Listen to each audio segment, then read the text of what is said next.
এখন আমরা আলোচনা করবো হচ্ছে হর্টনস ইনফিল্ট্রেশন কার্ভ। তো হর্টনস ইনফিল্ট্রেশন কার্ভটা হচ্ছে যে সয়েলের উপর যখন প্রিসিপিটেশনের ওয়াটার ড্রপলেট গুলো ড্রপ করে, তখন হচ্ছে ইনিশিয়ালি দেখা যায় যে আমার সয়েল যদি ড্রাই হয় তাহলে ইনিশিয়ালি ইনফিল্ট্রেশন রেটটা হাই হয়, কিন্তু টাইমের সাথে সাথে আমার ইনফিল্ট্রেশন রেটটা এক্সপোনেনশিয়ালি ডিক্রিজ করে এবং এক সময় কনস্ট্যান্ট হয়ে যায়। সো এটাই হচ্ছে আমার হর্টনস ইনফিল্ট্রেশন কার্ভ। আমরা যদি একটু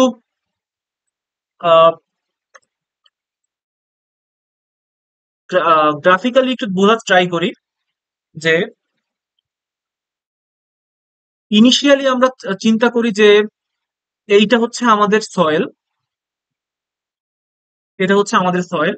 তো এই সয়েলের উপর প্রিসিপিটেশনের ড্রপলেট গুলো ড্রপ করতেছে, ড্রপলেট গুলো ড্রপ করতেছে, এবং এই যে প্রিসিপিটেশনের ড্রপলেট গুলা, এর কিছু অংশ আমরা জানি যে এটা কি হবে, কিছু অংশ ইনফিল্ট্রেট হবে।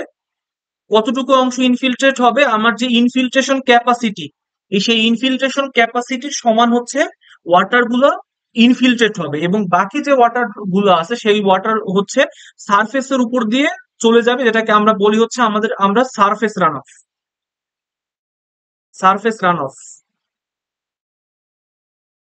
ওকে, এখন আহ, আমরা যদি সয়েল ড্রাই হয়, ড্রাই সয়েল যখন আমার কোনো প্রিসিপিটেশন হয়নি, তখন সয়েলটা হচ্ছে আমার ড্রাই সয়েল। সো ড্রাই সয়েলের ক্ষেত্রে ইনিশিয়ালি হচ্ছে আমার ইনফিল্ট্রেশন রেটটা অনেক হাই থাকে।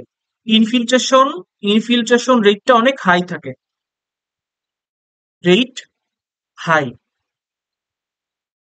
ড্রাই সয়েলের ক্ষেত্রে ইনফিল্ট্রেশন রেট হাই থাকে, কিন্তু যখন আস্তে আস্তে টাইম যায়, তখন দেখা যায় যে ইনফিল্ট্রেশন রেট আস্তে আস্তে ফল করে এবং এক সময় কনস্ট্যান্ট হয়ে যায়। আমরা যদি সেটা গ্রাফিক্যালি দেখার ট্রাই করি, যে আমরা যদি বলি যে এটা হচ্ছে আমার এক্স অ্যাক্সিস আর ওয়াই অ্যাক্সিস, এক্স অ্যাক্সিস বরাবর যদি আমি আওয়ারে নেই টাইমটা, এবং এইখানে আমরা চিন্তা করি যে ইনফিল্ট্রেশন রেট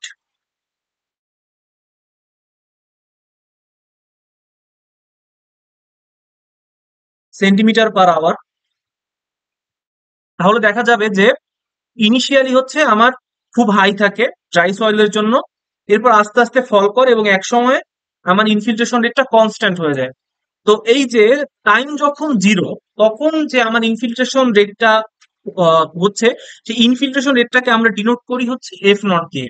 এবং যখন আমার ইনফিল্ট্রেশন রেটটা কনস্ট্যান্ট হয়ে যায়, তখন সেটাকে আমরা ডিনোট করতে পারি এফসি দিয়ে, এবং যে কোনো একটা টাইম টি সময়ে আমরা যে ইনফিল্ট্রেশন রেটটা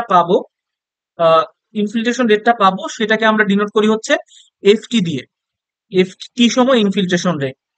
তাহলে আমরা স্পষ্টভাবেই দেখতে পারি যে আমরা যে এফটি অথবা টি সময় যে ইনফিল্ট্রেশন রেট, এইটার ভ্যারিয়েশনটার দিকে অথবা ন্যাচারের দিকে যদি আমরা খেয়াল করি, তাহলে দেখবো যে এফসি পর্যন্ত হচ্ছে এটা কনস্ট্যান্ট আছে, এবং এফসি এর পরে এইটুক রিজিয়নে, আমি একটু কালারটা চেঞ্জ করি, এইটুক রিজিয়নে, এইটুক রিজিয়নে এফসি এর পরে এইটুকু রিজিয়নে হচ্ছে কি হয়েছে, আমরা একটা এক্সপোনেনশিয়াল ডিক্রিজ দেখতে পাচ্ছি।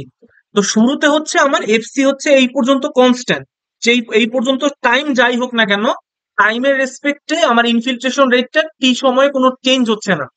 কিন্তু যখন আমি এফসিটা ক্রস করব, তখন দেখবো যে আমার সময়ের সাথে সাথে এক্সপোনেনশিয়ালি ভ্যারি করতেছে একটি মানে ইনফিল্ট্রেশন রেটটা। সো সেই ক্ষেত্রে আমরা কি লিখতে পারি, যে FC plus F nought minus FC e to the power minus Katie.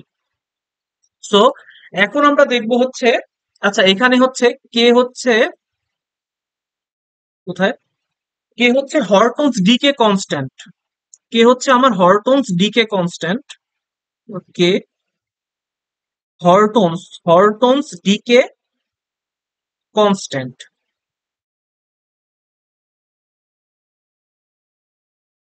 হরটনস decay constant. So এখন আমরা দেখবো ইনফিল্ট্রেশন ইনডাইসেস জিনিসটা কি। ইনফিল্ট্রেশন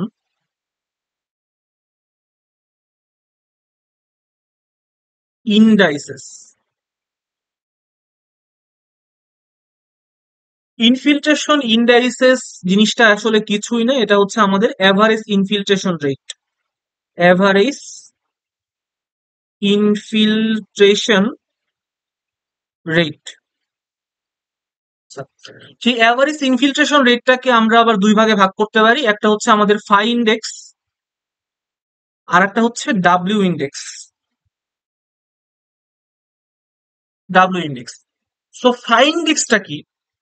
ফাই ইন্ডেক্সটার ক্ষেত্রে হচ্ছে আমরা ইনিশিয়াল লস গুলো কনসিডার করি না, শুধুমাত্র ইনফিল্ট্রেশনের লসটাকে কনসিডার করি।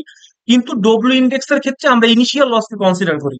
সো ফাই ইন্ডেক্সের ক্ষেত্রে আমরা লিখতে পারি যে ফাই ইন্ডেক্স সমান সমান হচ্ছে P minus R divided by T effective. এখানে আমাদের প্রশ্ন আসতে পারে যে পি মাইনাস আর এই টার্মটা কোথা থেকে আসলো।